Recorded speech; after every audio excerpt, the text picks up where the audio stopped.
The book this month is The Cartoon Guide to Economics.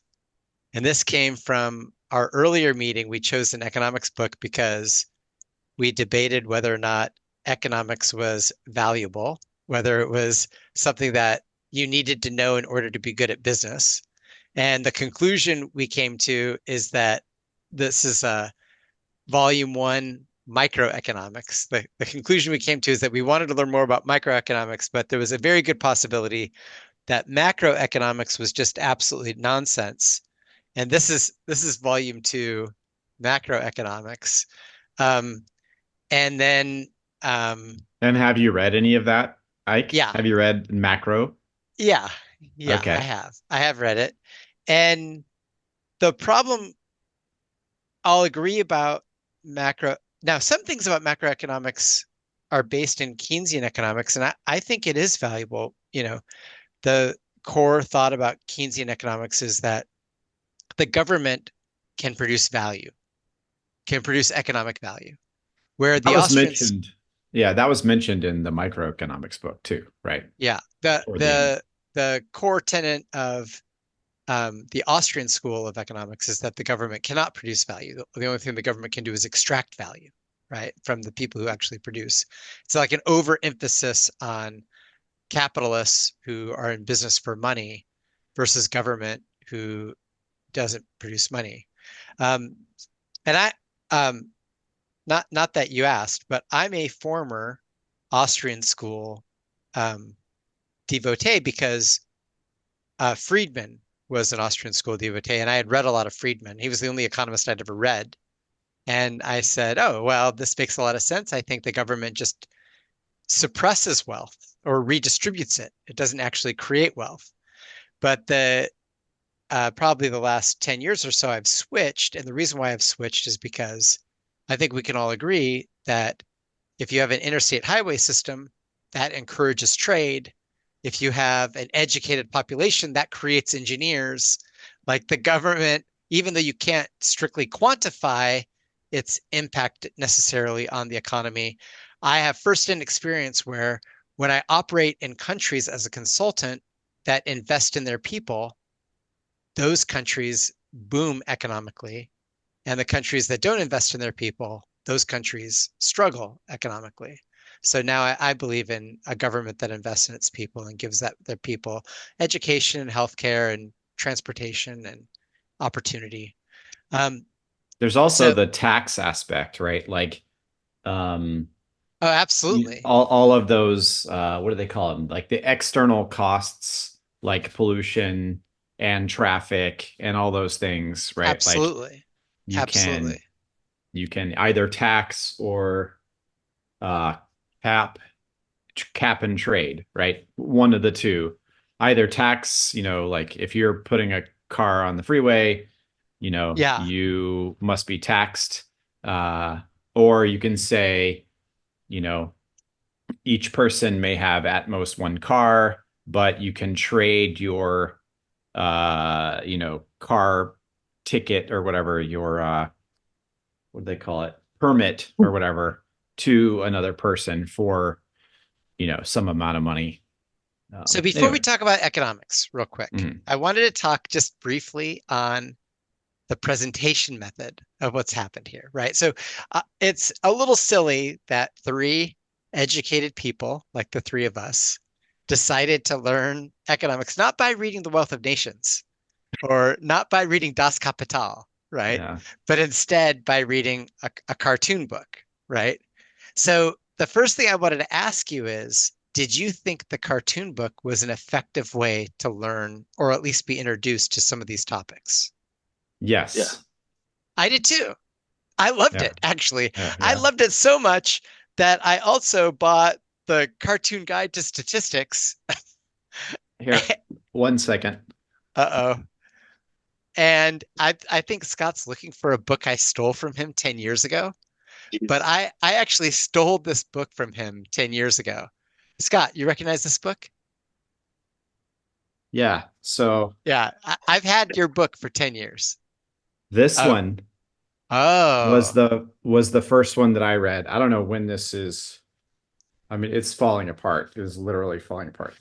1983, The Yeah. Cartoon Guide to Genetics. And it's great. Loved it. And How old is then, this book? yeah, that's a good question.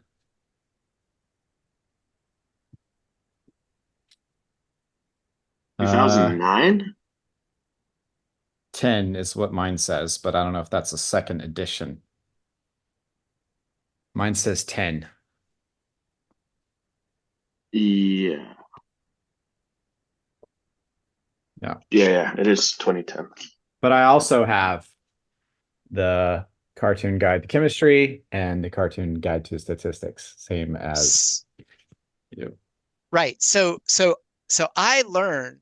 So I call it the I don't know actually. I don't know what I should call it, but I learn when things abruptly catch my attention. And I first started learning this way through these head first books, Scott. Like Mm-hmm. this is Yes. head first design patterns, which we read, which is a very complicated engineering topic. Like this design patterns are something that like an average software engineer really struggles with. And it Mm-hmm. really separates the average engineer from the architect to understanding this.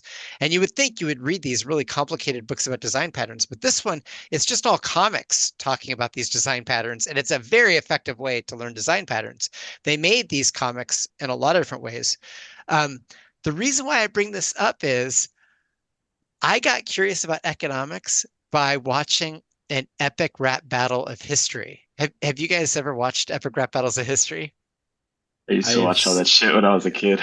I Yeah. used to watch epic rap battles. I don't know that I've ever seen the one on history, but Oh I think no, it's the the same guys, huh? same guys. Yeah. So epic okay, rap battles okay. where they say like Joan of Arc versus Miley Cyrus or whatever, Yeah, right? yeah, And yeah, they, yeah. okay, the very first one they ever made, the very first one wasn't an epic rap battle of history.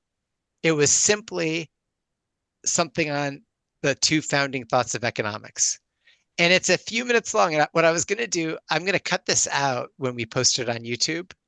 But I thought it might be fun for 7 minutes to just watch the very first epic rap battle from the same guys like Nice Peter Okay, and sure. watch the economics thing since we. So I'm going to share my sound and then I'll share this.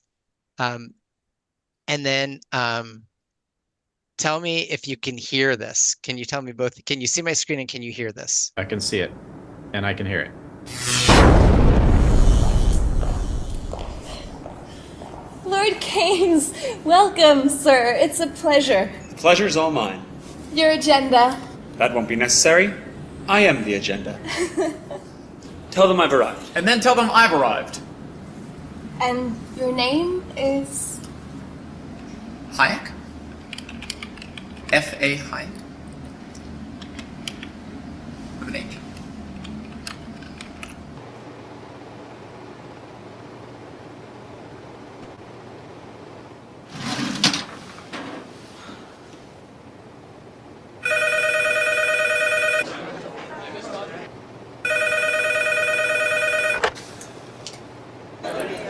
Freddie. Yep. Keynes, Hey, listen, party at the Fed. Already? 20 minutes. Lobby. John Maynard Keynes. Oh, F.A. Hayek. Yeah, we're opposed. We oppose each other philosophically. In the same studio. We've been going back and forth for a century. I want to steer markets. I want them set free. There's a boom and bust cycle and good reason to fear it. Play low interest rates. No, it's the animal spirits. John Maynard Keynes wrote the book on modern macro. The man you need when the economy's off track. Depression, recession, now your question's in session. Have a seat and I'll school you in one simple lesson. Boom, 1929, the big crash. We didn't bounce back, economy's in the trash. Persistent unemployment, the result of sticky wages. Waiting for recovery? That's outrageous. I had a real plan, any fool can understand. The advice real simple, boost aggregate demand. C-I-G, altogether gets to Y. Keep that total growing, watch the economy fly. We've been going back and forth for a century.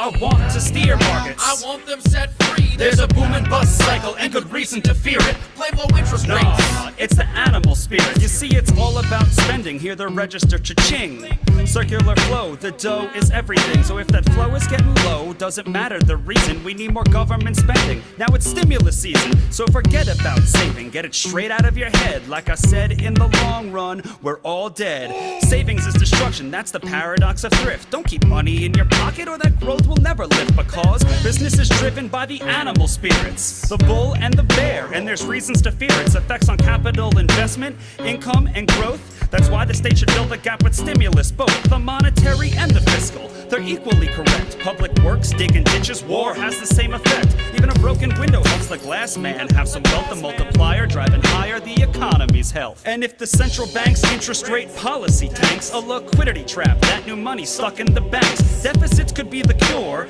you've been looking for. Let the spending soar now that you know the score. My general theories made quite an impression. Revolution. I transformed the econ profession. You know me, modesty, still I'm taking a bow. So say it loud and say it proud, we're all Keynesians now. We've been going back and forth for a century. Okay, that's enough of what I wanted to talk about real quick. That Hang on. mustache is fucking horrible. It really is. It's worse than mine. It really is. Hang on one second. Where? Okay, can you guys still hear me? Mhm. Okay. So I stopped sharing my screen, right? Yep. Yeah. Okay. I see you now. Okay, so that you could watch the whole thing. We don't need to watch the whole thing, but like that video made me like, what's a liquidity trap? What's boost aggregate demand? Like it made me research those things because I wanted to get the joke, right? Mhm. And then when he said, say it loud, say it proud, we're all Keynesians now, I really felt that way in recent years because traditionally Republicans had been Austrian school and liberals had been Keynesians. But the minute there's a crisis, like the minute the banks start failing, the Fed and the federal government just start pumping money into the system like crazy. And that George W. Bush did it in 2008 to stave off the housing crisis. And then Trump did it during COVID. In fact, only Republican presidents that I've had in my lifetime have been the ones to just pump tons of money into a system to stop it from failing. That is straight out of John Maynard Keynes. Like, so, at the very end of that rap video, he says something interesting. He says, just because you don't understand economics doesn't mean you're not a victim of it. And I totally agree. And after reading this book, I agree even more. I think a By lot this of these book, things, you're talking about the micro one or the yeah, macro one? the micro Okay. one. Yeah. All right. So Anyway, that was my little diatribe. Is one, it is effective to learn things from alternate ways as opposed to just reading a straight textbook. And a lot of times, particularly in a joking way, you want to get the joke, and it makes you study a lot more about a drier topic you might not have been naturally curious about. Yep. Agreed. I did, I was looking before for some, what did they call them? Original sources or whatever Naval called them. Yeah, right. And so we knew about Wealth of Nations already. There was another one called Principles of Economics, Marshall. It was like considered the first like compendium of economics, and it was Right. published in 1890. And I actually found that on Spotify. And there's somebody just reading that freaking textbook. And it was pretty good, actually. I was listening to it for a while. I listened to it for like 2 or 3 chapters, and I was like, okay, I'm kind of getting the gist of it. I don't need to listen to the whole thing. But it was interesting, his like school of thought and how he set up what economics is. And then the next big one was Keynes. It was called The General Theory of Employment, Interest, and Money. That was Keynesian economics. That was the actual title of it. And then the next one was in 1944. by a person, a mathematician, which I have known forever because I went to school for computers. And the name von Neumann Oh yeah. is just so well known in computer science that it's like one of the very first things you start learning about when you learn about computer science. Right. But I didn't know that he's maybe even more well known for the theory of games and economic behavior, published in 1944. It introduced the whole topic of game theory to economics. Which they went over quite a bit in this book. Yeah, they did. They did. They went over several aspects of it. And then all that margin stuff that they went over in the book, that's from almost the same year. So that was 1944. So like that's interesting that the game theory book came out right before the end of World War II. And then Foundations of Economic Analysis was in 1947. That's that margin stuff. And then the only other one that I even came across that I might want to read at some point. Have you guys, I think I've seen it on your bookshelf, Ike, but Thinking Fast and Thinking Slow, Yeah, that. Thinking Fast and Slow. Yeah, it's right behind me. Yeah. Yeah. So there you go. That's Daniel Kahneman. And he came out, I think he was even mentioned. Hold on. I'm getting fuzzy. But wasn't he mentioned in here somewhere? Like when they were doing like what's happened so far and where are we going? Yeah. Page 200. It's like this new question lies at the intersection of economics and psychology. And Daniel Kahneman shared the 2002 Nobel Prize in Economics for the psychology. It's called behavioral economics. And the original source or the original work was called prospect theory. And then they came out with a thing called cumulative cost prospect theory or something like that. Anyway, those are all my original sources that I wrote down. I might read if I get a wild hair. Yeah, But I or thought, bring it back to us, right? yeah, but I thought this book did a pretty good job of covering, the gamut. And I was reading another book at the same time. Let's see if I can pull that one out. Oh yeah. That one. And I think that was my book for yeah, college, actually. yeah, exactly, exactly, yeah. It's everybody's book for college, right? It's the most widely used economics textbook in college, and it covers the principles of microeconomics, the 10 principles of microeconomics. And I would say like 1 through 6 of those 10 were covered by this cartoon guide. And the stuff that wasn't covered by the other principles, they're very close to macroeconomics. They're very close to Keynesian economics. Like one of them, principle 9, is prices rise when the government prints too much money. Right? That's the inflation. That's the principle of inflation.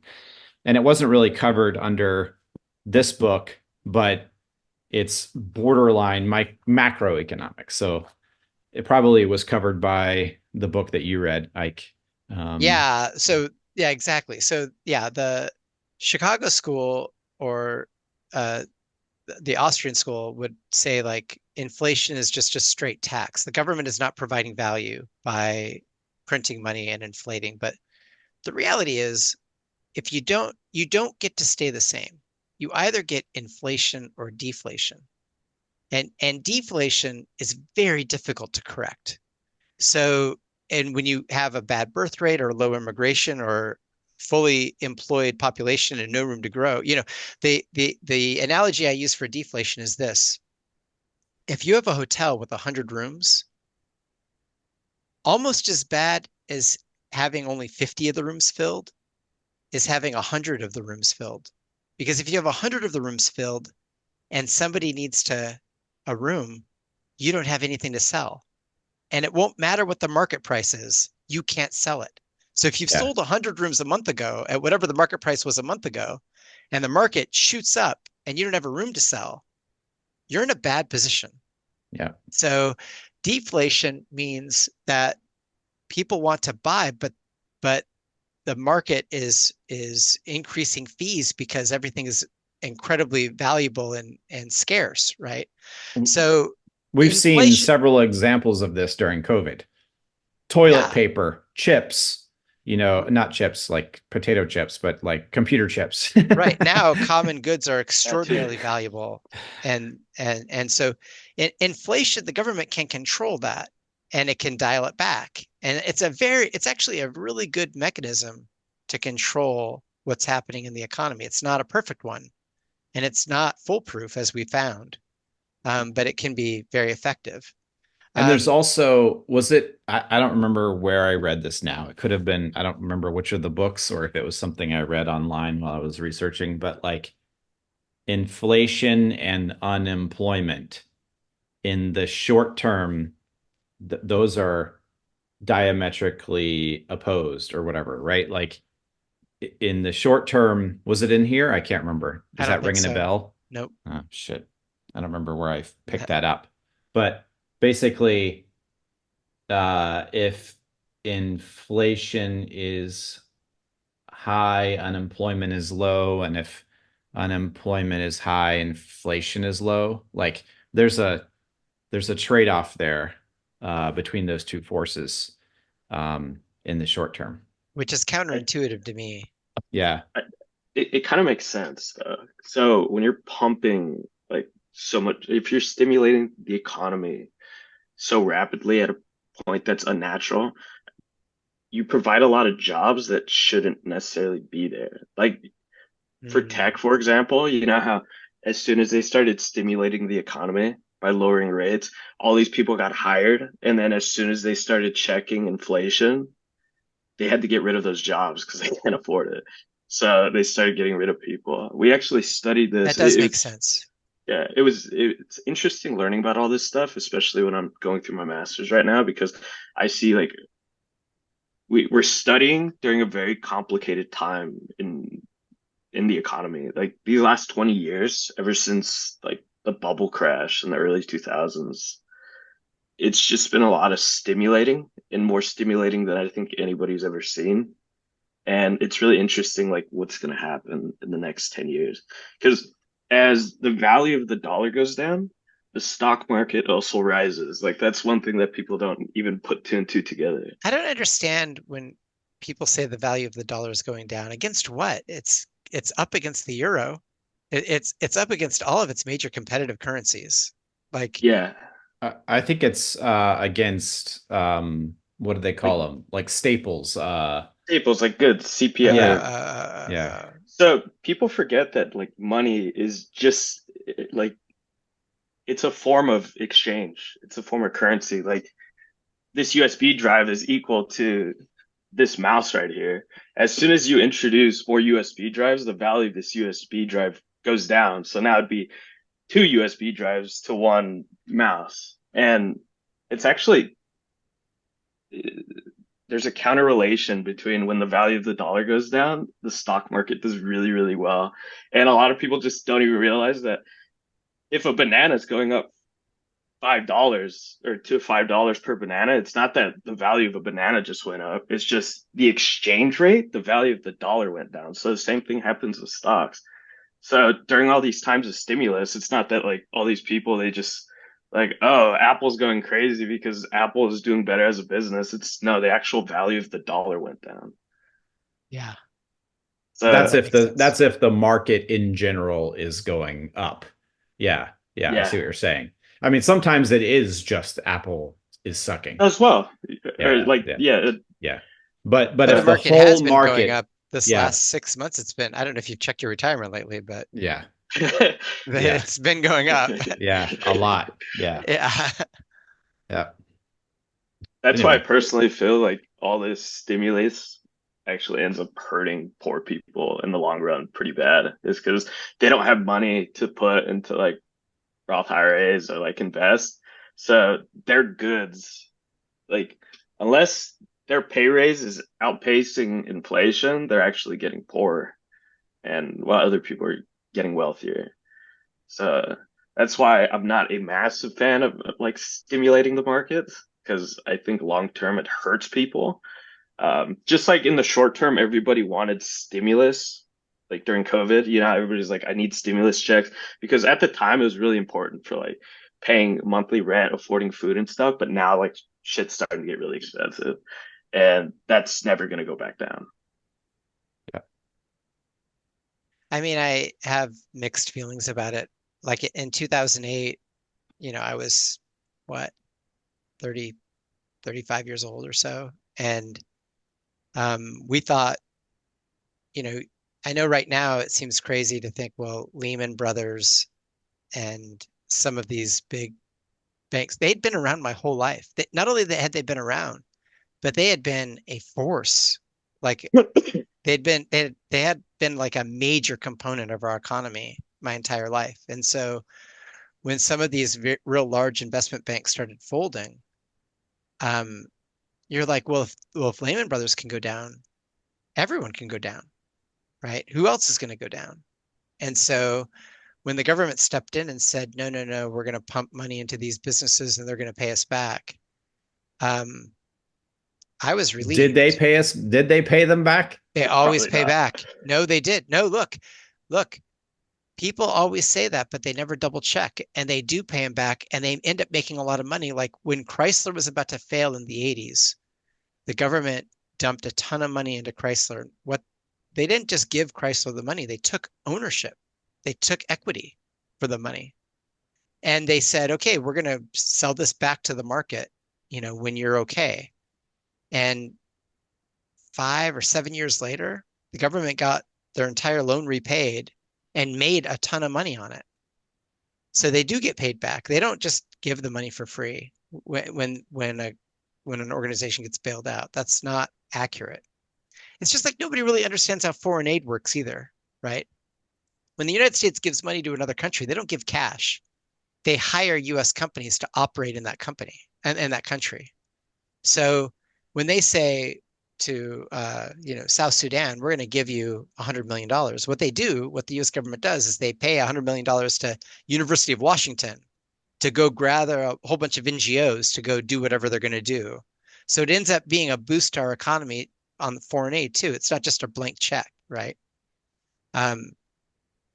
Anyway. I definitely think those are like good examples, but like for the example of Lehman Brothers, like it was a postponed effect of stimulating something that shouldn't have been stimulated. Like 2008 is a perfect example of just being greedy because a lot of those banks were just extremely leveraged. Now there's checks and balances that regulate that, but Hopefully. yeah, well, Yeah, I agree then with you that. see like Hopefully. yeah, UBS and fucking Silicon Valley Bank, but that's two other problems. But in the late 90s, there was a heavy push from the US government to get people into housing. And that's where like all these subprime mortgages came from. And eventually it just spiraled out of control, like pretty nastily. But yeah, that's why I think I'm interested what's going to happen. I can't tell the future, but like just looking at history, whenever there's heavy stimulus or stimulating, it always just ends in something crazy. So Yeah, I but don't in know. this case, I'm not really interested in what happens to the US in isolation. I'm more interested in what happens against our rivals.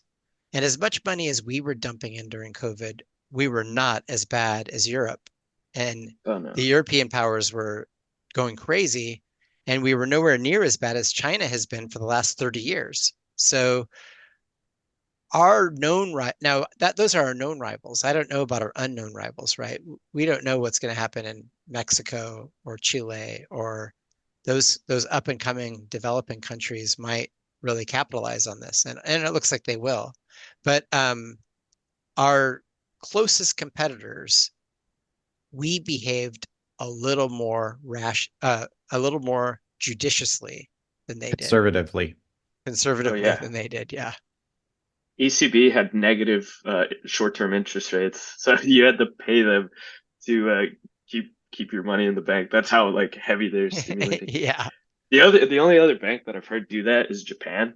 But like when ECB, the European Central Bank, decided to like have negative short-term rates, that was unbelievable. That's like Yeah. the first time it's ever happened in Europe. Yeah. Yeah. Um, okay, so back to the book. Was there a part of the book that really, really affected you? You thought, wow, I really learned a lot from that part. Mm, I mean, I think I've mentioned this before, but probably my favorite nonfiction book is, I got it out the other day because I was trying to remember what the authors were. Yeah. Is this one, Algorithms to Live By? Is that in Yeah. camera? Yeah, it Um, is.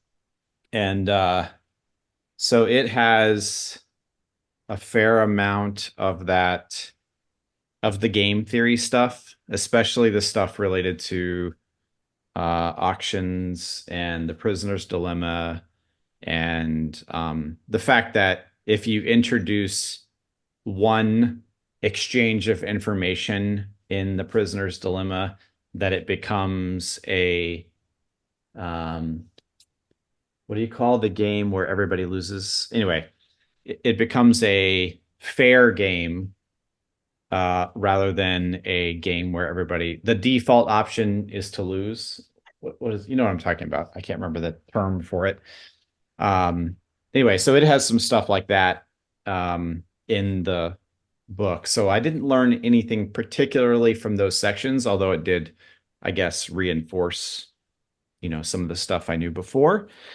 Um, I had never seen the market curves other than because I didn't Right. take a When microeconomics they class talked in about the supply curve and the demand demand curve moving curve. to the right or moving Yeah. to the left, like that, I've never seen that before, even though I've heard that phrase a million times. And And that's exactly what every I time was I'm going to like, say. why would they say it's moving to the right? Like that's not the way curves work, right? They Yeah. go up Yeah, Yeah. and me. down, right? Yeah, Yeah. yeah.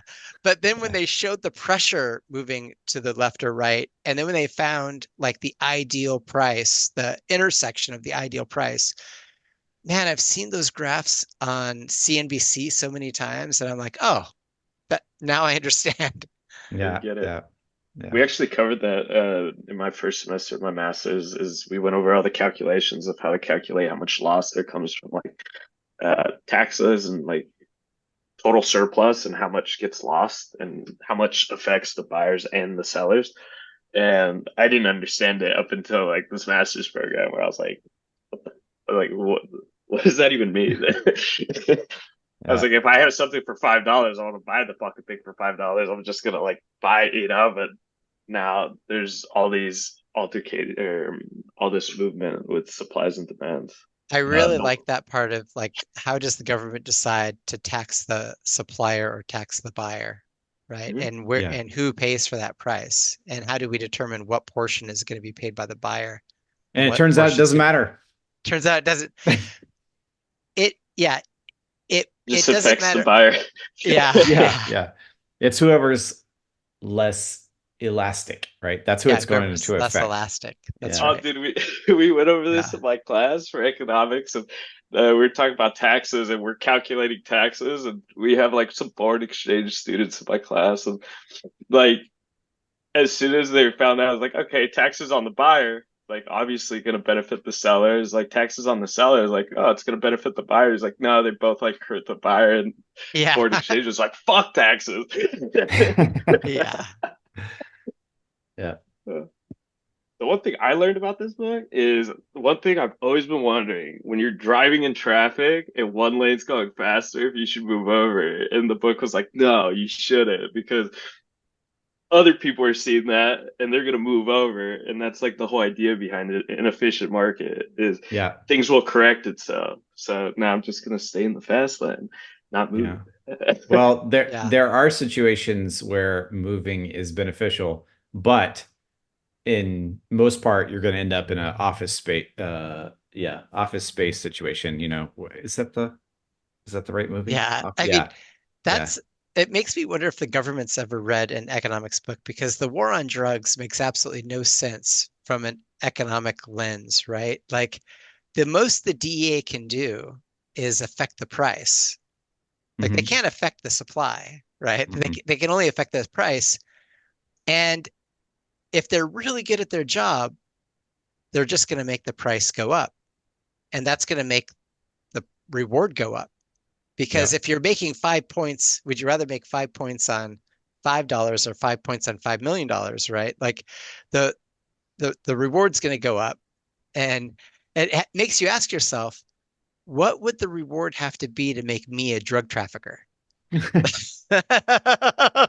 Like, what's that number? Is there a number where you're like, well, the penalty's only 10 years in prison, but That's that marginal utility thing that they're talking about. yeah, Like marginal is like what's the dollar amount, you know? It's like, 1 year, yeah, shit, I'll do it. Like 5 years, like I don't know, 10 years, probably not.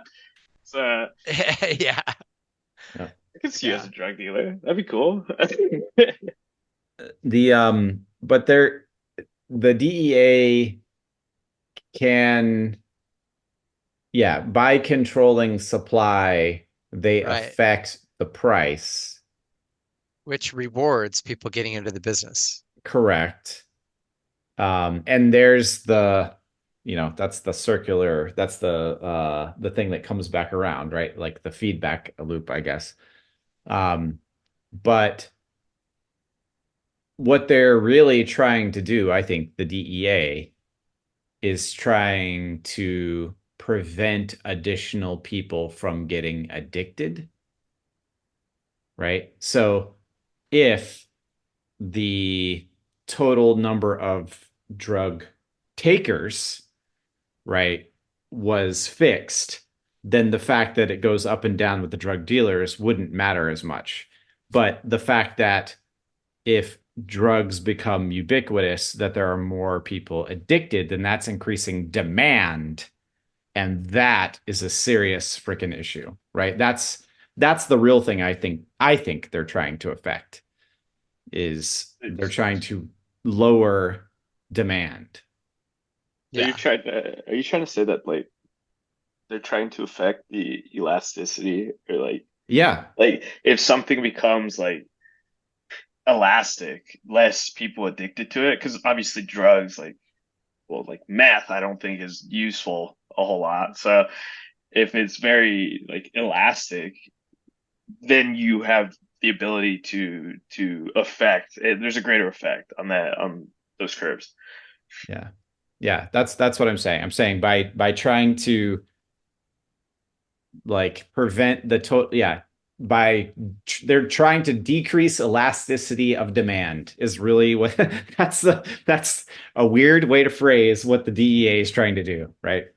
Decrease the elasticity of demand. Cool. I'll stop It's doing it. what about you, Jorge? Did you did did did you have something that you learned? um other than the traffic thing. the traffic Yeah, thing? No, yeah, what you were talking about people acting irrationally. Um, this stuff I pretty much already covered this earlier in the semester, so it was pretty fresh in my mind. But it was also nice seeing that when people act in their own self-interest, like they always do, a lot of times it's not. I believe they called it Pareto efficient, Mm-hmm. uh, not having the most amount of efficiency, and that's going back to game theory. That when people act in their own self-interest, it could be detrimental to the game. Mm-hmm. But the one thing that just kind of like solidified, and it's one thing that I found really interesting because I'm into like psychology and how people like work and how people react to certain scenarios, is you just brought them up right now, talking about how people act irrationally. Here it is. Daniel Kahneman. Yeah. Mm-hmm. So there's an idea going around in finance right now that like it doesn't nobody really knows what the market's gonna do. Like you pay all these people to be like, hey, like if people actually knew what was gonna happen, all these hedge funds wouldn't fail, you know? There has to be winners and losers whenever there's wealth. So people are starting to realize that if they could just kind of gauge what the average person's gonna do, since everything's like normally distributed, and since the average person's pretty irrational, then there's a lot of money to be made. And I was talking with one of my professors just recently, super smart guy, got his bachelor's in psychology and then master's, I think, in like finance, and his doctorate in financial psychology or something crazy. So he explained to me there was a scenario where it's called like the winners and losers. People will often sell their winners because they don't think it could go up anymore, and they could keep their losers. It's something I believe that was discovered by like a Stanford professor, but people started realizing, or like when they started analyzing this data, that some of these funds they knew that once prices of a stock got near the 52-week high, they would sell off because they're like, there's no way it goes past that. Like The normal, mentality, yeah. yeah, the mentality is there's no way it goes past that. So there'd be a microscopic sell-off once they hit that 52-week high, where it would drop just below, and all these funds would just flood it with money, and then it would just boom right past the 52-week high. So they made money because they knew that human beings were irrational. And that's kind of like why I struggle with the idea of microeconomics or just economics in general, is because there's a lot of assumptions that go into place. They think that either human beings are going to work efficiently or people aren't fraudulent and all that stuff. But that was pretty cool. Kind of just like, Or it's pretty vague to say, and Scott said this in an earlier meeting, to say that people are acting in their own best interest. You would have to know their values. Like Mhm. if my value's revenge, I might set my car on fire so that my wife doesn't get it in a divorce, right? But Yeah. there's no way that setting the car on fire is a good idea, right? Like Yeah. nothing good can come from that, right? But a but new if car. but Yeah. if I'm acting in my own best interest and my values say I need it's okay to hurt myself as long as I hurt my wife, my ex-wife more than me, Mhm. right? You know, it seems to everybody else that's super irrational, but to that person, they might be acting in their own best interest. Yeah. Um, And then there's the concept of bounded rationality. That's what they're moving towards, is bounded rationality. That's the whole thing about the behavioral economics. They say you act rationally under these circumstances, but you do not act rationally under these circumstances, right? They're trying to figure out under which conditions you act rationally or not. Um, oh It's like God. stealing, like Oh God. stealing if you're like hungry, or stealing just in general. Like right, right.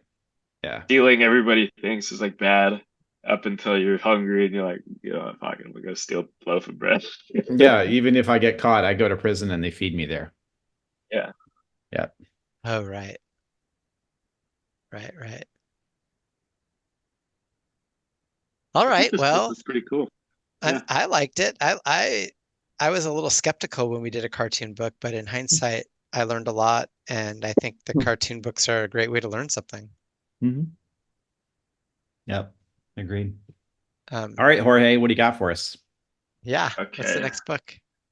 I feel like you guys might have read this one already, but I didn't do a whole lot of reading. So, I- How to Win Friends and Influence People by I Dale Yes. we Carnegie. have read it. I've read it several times, and I'm absolutely happy to read it again. One, Okay. a couple things. I mean, maybe we should save it to the next book club, but um, I there's basically two categories of self-help books, in my opinion. There are self-help books that focus on character, that focus on you becoming a better person and understanding yourself and the world around you better. And there's another set of self-help books that are more selfish. They're more like how to negotiate and always get your way, right? How to always win the sale, how to make people feel like you care about them when you really don't, right? There's a whole bunch of books that fall into that. They couch it with different terms, but at their core, they're deceptive. And then there are other self-help books that are like, no, no, no. If you want to have a lot of influence, you should actually care and love the people around you. You should actually listen. And so here's what I would recommend, Jorge. Let's read that book, and let's read that book you can read in 2 hours, right? It's a super fast read. There's I don't know another, about 2 hours, but yeah, a day, let's Jesus say. Christ. Yeah. Run out of Adderall. yeah. There's another book that's very similar to it called Active Listening. And it is also those two books, as far as leadership books go, I think they're phenomenal. So I would say we'd pick 2 books for our next book club. And both are really quick reads. I don't know if I have those. I mean, hold on just one second. Well, they're both public domain now, Scott. So you can get them for free, I think. Or Scott, come back. yeah, Scott. Yeah. You ran away. Yeah. Yeah. I was just looking at books possibly to read, and I was looking for like very high rated, like I like older books. I don't know, like books back in the 1930s that people still like find true. All that stuff too. like yeah, I feel like me those are too. like the best books to read. Yeah. All right. So next, do you agree with that, by the way? Do you think we'll do? Yeah, yeah. I know I've read How to Win Friends and Influence People, but I've definitely not read Active Listening. But I don't have either one, so I'll have to Well, order I them. think they're worth the refresher. So why don't we do both of those books for the next book club? Sound good? How about we pick a date? Sure. So right now it's January 11th. Yeah. You wanna say you want to do it like February 8th? Sure. Okay.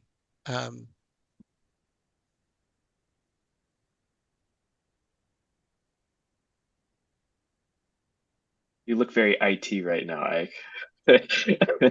Why? Because I'm a nerd? No, because it's like if you call somebody or you Zoom somebody. I remember Zooming somebody because I need to like help with my computer. And they were just like, "Oh yeah, tell me your issues," and you're just like typing with the headset on. Oh yeah. Like call center almost. Yeah. Yeah. Okay. So I made it February 8th.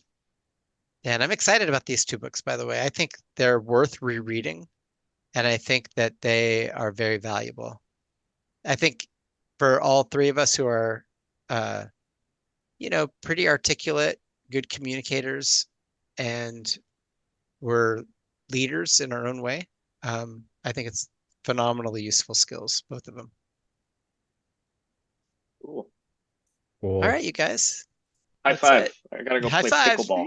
Go play fun. pickleball. All right, love you guys. Bye bye. Love you. Yeah, bye.